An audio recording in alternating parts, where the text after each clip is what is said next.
Hello friends, welcome back in my YouTube channel Tulsi global academy. आज के इस video lecture में हम लोग भारत के एक नए वैकेंसी के बारे में बात करने जा रहे हैं, जो कि आपका वैकेंसी होने वाला है।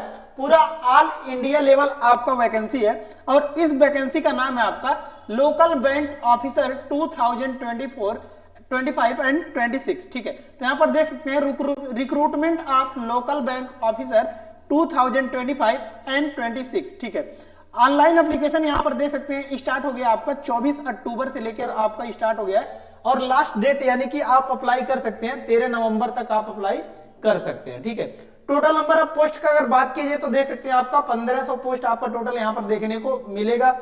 अगर पे स्केल यानी कि कितने सैलरी इसमें लगेंगे तो देख सकते हैं 48,480 से लेकर 62,480।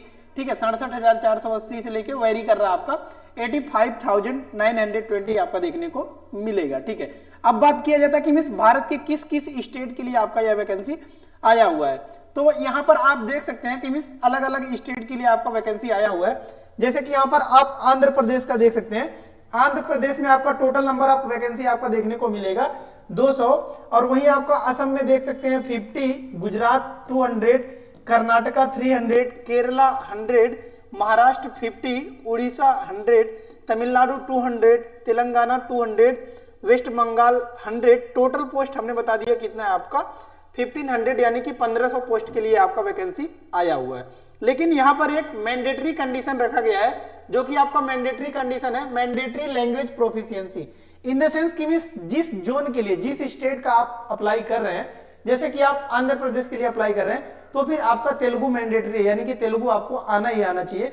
अगर आप एग्जाम क्वालिफाई कर लेते हैं उसके बाद आपका एक टेस्ट लिया जाएगा जिसमें आपको प्रोफिशिएंसी टेस्ट को आपका क्वालिफाई करना होगा। इन द सेंस कि मींस तेलुगु का वो लोग कुछ टेस्ट लेंगे, उसमें आपको क्वालिफाई करना पड़ेगा। ठीक है, अगर आप असम से भरते हैं तो फिर आपको असमीज आनी चाहिए। ठीक है, थोड़ी बहुत तो आपको आनी चाहिए ताकि लोगों को आप हैंडल कर सकें, क्योंकि ये बेसिकली आपका किसका है, लोकल बैंक के लिए। ठीक है, कि बैंक में आप बैठ रहे हैं तो कोई व्यक्ति पैसे निकालने के लिए आ रहा है तो फिर आप उनका लोकल लैंग्वेज आपको पता होना चाहिए ताकि आप उनसे बातचीत कर सकें, कितने पैसे की जरूरत है उनको आप डिलीवर कर सके। ठीक है, वहीं आप अगर गुजरात से अप्लाई कर रहे हैं तो फिर गुजराती थोड़ा बहुत आपको आना चाहिए, कर्नाटक से डाल रहे हैं तो फिर आपको कन्नडा आना चाहिए, केरल से मलयालम, महाराष्ट्र से मराठी, उड़ीसा से उड़िया, तमिलनाडु तमिल, तेलंगाना तेलुगु एंड वेस्ट बंगाल में आपको बंगाली आना चाहिए। ठीक है, ये तो मोटी मोटी बात हो गई कि मीन्स आपका जो है क्या क्या इसका जो है मैंडेटरी कंडीशंस रखा गया है। यहाँ पर आप कैटेगरी वाइज भी देख सकते हैं, एससी के लिए आपका आंध्र प्रदेश में 30 है। ठीक है, एसटी में आप देख सकते हैं 15, ओबीसी में 54, ईडब्ल्यूएस 20। ठीक है, और यहाँ पर देख सकते हैं जनरल में आपका 81, यानी कि सबसे ज्यादा आपका जनरल में देखने को मिलेगा, उसके बाद आपका ओबीसी, उसके बाद आपका एससी है, फिर ईडब्ल्यूएस है। ठीक है, फिर एसटी आपका देखने को मिलेगा। टोटल आपका आंध्र प्रदेश में 200 देखने को मिलेगा। ठीक है, ठीक उसी प्रकार आपका देख सकते हैं असम में आपका 50 है। सबसे ज्यादा अगर बात की देख सकते हैं 300 यहाँ पर आपको देखने को मिलेगा कर्नाटका में। ठीक है, तो अगर आप कर्नाटका से डालते हैं तो फिर कट ऑफ यहाँ पर कम जा सकता है क्योंकि नंबर ऑफ पोस्ट यहाँ पर ज्यादा है और सबसे ज्यादा यहाँ पर देख सकते हैं किसमें आपका, इसमें भी जनरल में ही है 122। ठीक है, तो यहाँ पर आप देख सकते हैं जिस स्टेट के लिए आप अप्लाई करना चाहते हैं उस स्टेट का यहाँ पर देख सकते हैं कितना आपका दिया गया है। ठीक है, डिस्क्रिप्शन बॉक्स में भी अभी मैं दे दूंगा, इसका लिंक दे दूंगा चैनल का। ठीक है, टेलीग्राम चैनल का, वहां से जाकर आप ज्वाइन करके इसको आप रीड भी कर सकते हैं। ठीक है, अगर आप चैनल पे नए होंगे तो चैनल को जरूर सब्सक्राइब कर लीजिएगा ताकि जो भी लेटेस्ट जॉब होंगी वो आप तक पहुंचती रहेंगी। ठीक है, अब ये तो आपको समझ में आ गया, लेकिन इसके बाद भी आपको क्या क्या रिक्वायरमेंट वगैरह चाहिए, एलिजिबिलिटी वगैरह क्या है, तो इसको बारे में भी हम लोग थोड़ा सा समझते हैं। ठीक है, तो अब यहाँ पर देख सकते हैं आपका, ठीक है, कब से स्टार्ट हो रहा है, कब लास्ट डेट है वो तो हमने बता दिया। ठीक है, अब इसके यहाँ पर देख सकते हैं, यहाँ पर भी आपको वही बता रहे हैं 24 आपका अक्टूबर से स्टार्ट हो रहा है और 13 नवंबर तक लास्ट डेट आपको देखने को मिलेगा। एलिजिबिलिटी क्राइटेरिया यहाँ पर देख सकते हैं, एलिजिबिलिटी क्राइटेरिया को भी हम लोग डिटेल्स में देखेंगे। यहाँ पर पहला जो आपका नेशनैलिटी के बारे में बात कर रहा है, यानी कि कौन कौन लोग इस फॉर्म को अप्लाई कर सकते हैं, तो देख सकते हैं क्लियर कट आपका पहला कह रहा है कि ये सिटीजन ऑफ इंडिया, भारत के सिटीजन है तो फिर आप अप्लाई कर सकते हैं। अगर आप नेपाल से हैं तो फिर भी आप इस फॉर्म को अप्लाई कर सकते हैं। आप भूटान से हैं तो फिर भी आप इस फॉर्म को अप्लाई कर सकते हैं। तिब्बतन रिफ्यूजी हैं, आप तिब्बत से आए हुए हैं लेकिन आप भारत में परमानेंटली रहने के लिए आए हुए हैं तो फिर भी आप इस फॉर्म को अप्लाई कर सकते हैं। ठीक है, अगर आप माइग्रेंट हैं, ठीक है, 1962 से पहले मतलब आप आ गए हैं तो फिर आप क्या कर सकते हैं, यहाँ पर जो है आप इस फॉर्म को अप्लाई कर सकते हैं। ठीक है, और कुछ यहाँ पर देख सकते हैं आपका दिया गया है कि मिनिमम एज और मैक्सिमम एज का अगर बात की जाए तो मिनिमम एज यहाँ पर देख सकते हैं आपका कि 20 ईयर मांगा गया है। मिनिमम आपका 20 होना चाहिए और मैक्सिमम 30, ठीक है। ये जो आपका मैक्सिमम है ये आपका वेरी करेगा, क्योंकि यहाँ पर एज रिलैक्सेशन भी आपको दिया गया है, कई जगहों पर आपका एज रिलैक्सेशन दिया गया है, उसके बारे में भी अभी हम लोग डिटेल्स में चर्चा करेंगे। लेकिन उसके पहले हम लोग समझते हैं एजुकेशनल आपका क्वालिफिकेशन। एजुकेशनल क्वालिफिकेशन में देख सकते हैं क्या आपका a full time regular bachelor degree in any discipline from a university institution recognised by government of India और इट्स रेगुलेटरी बॉडीज, ठीक है। कि मींस भारत के किसी भी यूनिवर्सिटी से आपका क्या होना चाहिए कि रेगुलर डिग्री होना चाहिए, बैचलर डिग्री, ठीक है। आपने बीए किया हुआ है कोई दिक्कत नहीं है, आपने बीएससी किया हुआ है कोई दिक्कत नहीं है, आपने बीकॉम किया हुआ है कोई दिक्कत नहीं है, लेकिन ये रेगुलर होना चाहिए, प्राइवेट नहीं होना चाहिए, ठीक है। आपका रेगुलर अगर आपके पास डिग्री है तो फिर आप इस फॉर्म को अप्लाई कर सकते हैं, इसमें कोई इशू नहीं है, लेकिन प्राइवेट नहीं होना चाहिए, ठीक है, रेगुलर होना चाहिए, ठीक है। दूसरा यहाँ पर देख सकते हैं कर आपका कि the candidate must possess valid marksheet degree certificate that he she is a graduate on the day he she registers and indicate the percentage of marks obtained in graduation, ठीक है।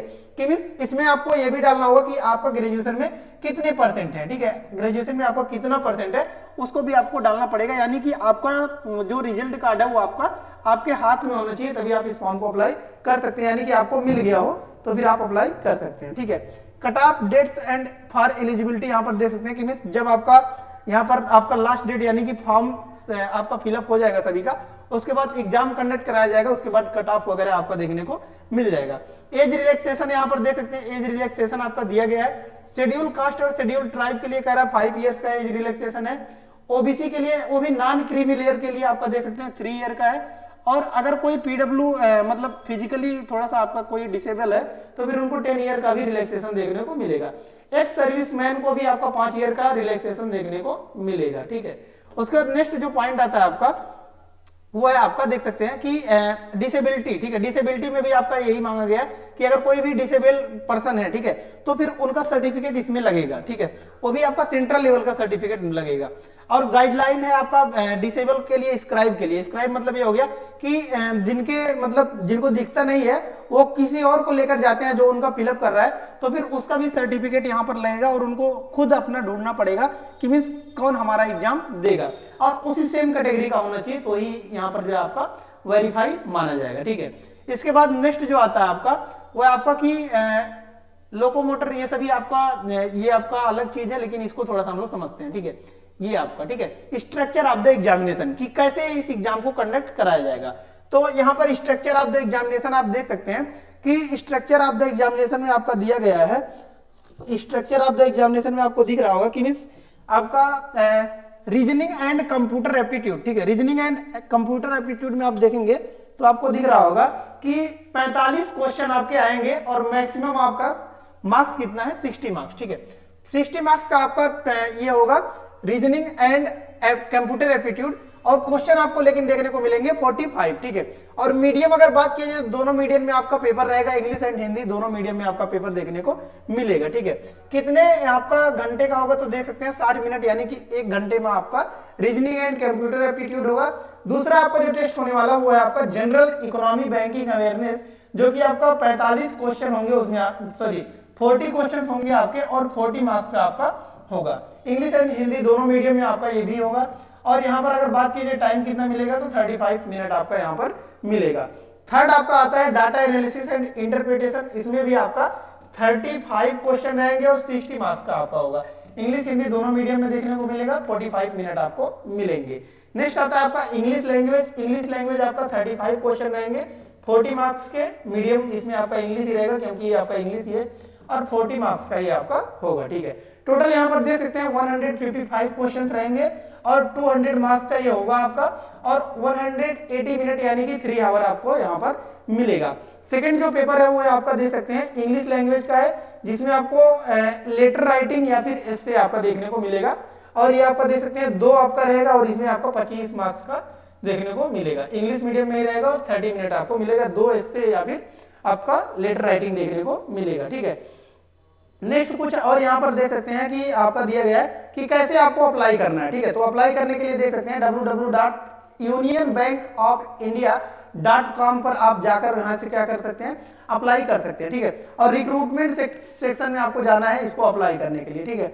रिक्रूटमेंट सेक्शन में आप जाएंगे तो फिर वहां से आप अप्लाई कर सकते हैं, ठीक है। इसके बाद यहाँ पर देख सकते हैं कि डिटेल में आपको बताया हुआ है एग्जामिनेशन सेंटर के बारे में, ठीक है। एग्जामिनेशन सेंटर यहाँ पर ये आपको कंसीडर करने वाली बात है। क्यों कंसीडर करने वाली बात है? क्योंकि यहाँ पर देख सकते हैं कि सेंटर बहुत ही स्पेसिफिक लिमिटेड दिया गया है। जैसे कि अगर बात किया जाए कि उत्तर प्रदेश यूपी में कहां पर सेंटर है, ठीक है, तो यूपी में आपका एक ही सेंटर देखने को मिलेगा, वो भी लखनऊ, ठीक है। तो एक ही सेंटर यहाँ पर बनाया गया है आपका, लखनऊ में आपको पेपर जाकर देना पड़ेगा। आप कहीं से भी हो, लेकिन अगर आप यूपी के हैं तो फिर आपको लखनऊ में जाना पड़ेगा पेपर देने के लिए। तो इसीलिए यहाँ पर आपको ये ध्यान देने वाली बात है कि एग्जाम सेंटर कहां पर दिया गया है।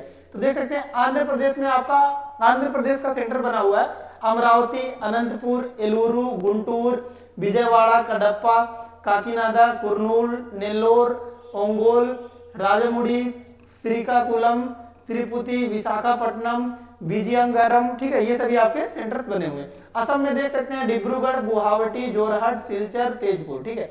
बिहार में एक ही सेंटर है आपका पटना, छत्तीसगढ़ में भी एक सेंटर रायपुर, दिल्ली एनसीआर में देख सकते हैं दिल्ली, न्यू दिल्ली, दिल्ली एनसीआर, फरीदाबाद, गाजियाबाद, ये सभी सेंटर आपको देखने को मिल जाएंगे।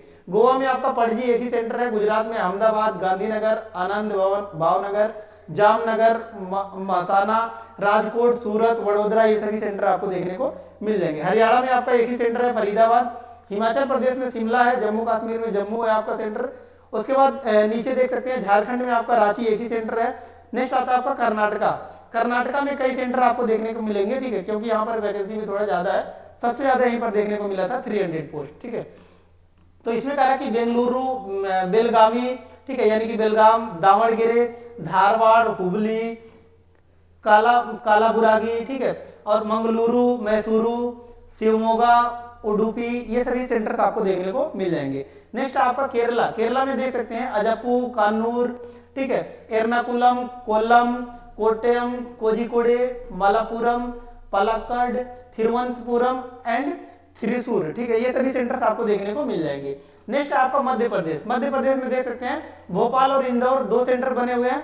महाराष्ट्र में देख सकते हैं काफी सेंटर देखने को मिल जाएगा, अकोला, अमरावती, छत्रपति संभाजीनगर, ठीक है, उसके बाद चंद्रपुर, जलगांव, कोल्हापुर, ठाणे, नवी मुंबई, ठीक है, उसके बाद आपका नागपुर, नांदेड़, नासिक, पुणे, सोलापुर, ये सभी सेंटर आपका महाराष्ट्र में देखने को मिल जाएगा, ठीक है। उसके बाद यहाँ पर कुछ और सेंटर्स, यहाँ पर सेंटर आपको देखना जरूरी है, क्योंकि देखिए एग्जाम आपको यहीं पर देकर एग्जाम आपको देने यहीं जाना पड़ेगा, ठीक है। मणिपुर का आपका इम्फाल एक ही सेंटर है, मेघालय में शिलांग एक ही सेंटर है, मिजोरम आइजोल एक सेंटर, नागालैंड कोहिमा एक सेंटर, उड़ीसा में कई सेंटर है आपका बालासोर, बहरामपुर, भुवनेश्वर, कटक, धेनकराल, राउरकेला, संबलपुर, ये सभी देखने को मिल जाएंगे। पुडुचेरी में एक सेंटर, पुडुचेरी, पंजाब में मोहाली एक सेंटर, राजस्थान में जयपुर एक सेंटर, सिक्किम में गंगटोक एक सेंटर, ठीक है। लेकिन तमिलनाडु में आपको कई सेंटर देखने को मिल जाएगा। तमिलनाडु में देख सकते हैं चेन्नई, कोयम्बटूर, कुड्डलोर, एरोड, करूर, कृष्णगिरी, मदुरई, नागरकोइल, कन्याकुमारी, पुडुकोट्टी, रामनाथपुरम, सलेम, तंजावुर, तिरुचिरापल्ली, तिरुनेलवेली, वेल्लोर, विरुधुनगर, ये सभी सेंटर्स आपको देखने को मिल जाएंगे। तेलंगाना में देख सकते हैं हैदराबाद, सिकंदराबाद, करीमनगर, खम्माम, वारंगल, ये सभी सेंटर देखने को मिल जाएंगे। त्रिपुरा में अगरतला, उत्तर प्रदेश में एक सेंटर है, लखनऊ, उत्तराखंड में देहरादून एक सेंटर, वेस्ट बंगाल में कई सेंटर है, ठीक है। जैसे कि देख सकते हैं आसनसोल, दुर्गापुर, कोलकाता, ग्रेटर कोलकाता, हावड़ा, हुगली, कल्याणी, सिलीगुड़ी, ये सभी सेंटर्स आपको देखने को मिल जाएंगे, ठीक है। इसके बाद भी यहाँ पर देख सकते हैं नोटिफिकेशन कुछ और भी यहाँ पर देख सकते हैं कि आपका इंटरव्यू के समय क्या क्या यहाँ पर डॉक्यूमेंट्स लगेंगे, इसके बारे में भी आपका दिया गया, ठीक है। तो आप यहाँ पर देख सकते हैं इंटरव्यू के समय में आपको क्या क्या डॉक्यूमेंट्स लगेंगे, ठीक है। तो पहला तो आपको कह रहा है कि print out of the interview call letter, यानी कि जब आपका अच्छा मार्क्स आएगा तो फिर आपको इंटरव्यू के लिए कॉल लेटर देखने को मिलेगा, वो कॉल लेटर भी आपको लेके जाना है। उसके बाद कह रहा है कि आपको प्रिंट आउट भी लेकर जाना है, किसका, जब आपने रजिस्ट्रेशन किया हुआ था रिक्रूटमेंट का, ठीक है। उसके बाद आपका डेट ऑफ बर्थ का सर्टिफिकेट भी लेके जाना है, डेट ऑफ बर्थ में आप क्लास 10th का मार्कशीट भी लेकर जा सकते हैं जिसमें आपका डीओबी मेंशन हो। नेक्स्ट आपका फोटो आइडेंटिटी प्रूफ लेके जाना है, मार्कशीट लेके जाना है डिग्री का। उसके बाद आपका अगर मान लीजिए SC ST कैटेगरी से बिलोंग करते हैं या फिर ओबीसी से बिलोंग करते हैं आपका नॉन क्रीमी लेयर से, तो फिर आपको इसका भी सर्टिफिकेट लेके जाना है, ठीक है। इसके बाद अगर कोई डिसेबल है तो फिर डिसेबिलिटी सर्टिफिकेट भी लेके जाना है, ठीक है। ये सभी वही सर्टिफिकेट जो अभी हमने ऊपर पढ़ा था, ठीक है। ये सभी आपके जो है आपके। अब कह रहा है कि अप्लाई कैसे करना है, तो देखिए अप्लाई करने के लिए भी हमने बता दिया कि कैसे आपको अप्लाई करना है। आपका यूनियन बैंक का जो आपका ऑफिशियल वेबसाइट है वहां से जाना है और वहां से आपको अप्लाई कर देना, ठीक है।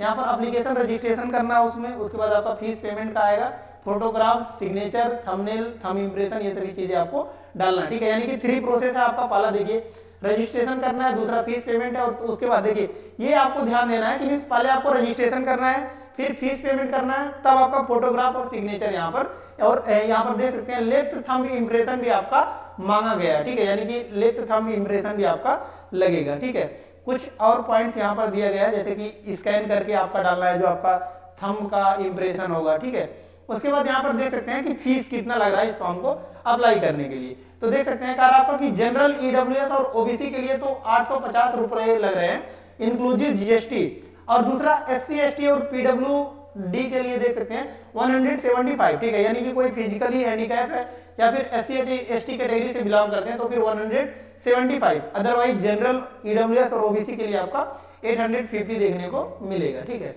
नेक्स्ट है आपका एप्लीकेशन प्रोसीजर। एप्लीकेशन प्रोसीजर वही आपका हमने बताया कैसे आपको अप्लाई करना है। तो यहाँ पर देख सकते हैं www.unionbankofindia.com.in, ठीक है। यही आपको क्या करना है, गूगल पर सर्च कर देना है www.unionbankofindia.com.in, ठीक है। ये आपका ऑफिशियल वेबसाइट है यूनियन बैंक ऑफ इंडिया का, और इसी के रिक्रूटमेंट सेक्शन में जाना है। वहां पर आपके सामने एक पेज खुलकर आ जाएगा, वहां पर आपको क्या करना है, अप्लाई पर क्लिक कर देना। अप्लाई ऑनलाइन पर आपका न्यू रजिस्ट्रेशन पर क्लिक करके रजिस्ट्रेशन कर देना। वहां से आप क्या करेंगे, सेव एंड नेक्स्ट करते चले जाएंगे और कंप्लीट रजिस्ट्रेशन का आप क्या कर लेंगे, प्रिंट आउट निकाल लेंगे, ठीक है। इस प्रकार से आपको क्या कर देना है, सबमिट कर देना है, ठीक है। उसके बाद आपका फीस का पेमेंट कर रहा है कि वही आप ऑनलाइन मोड में ही होगा आपका फीस का पेमेंट, ठीक है। ये सभी आपको समझ में आ गया होगा।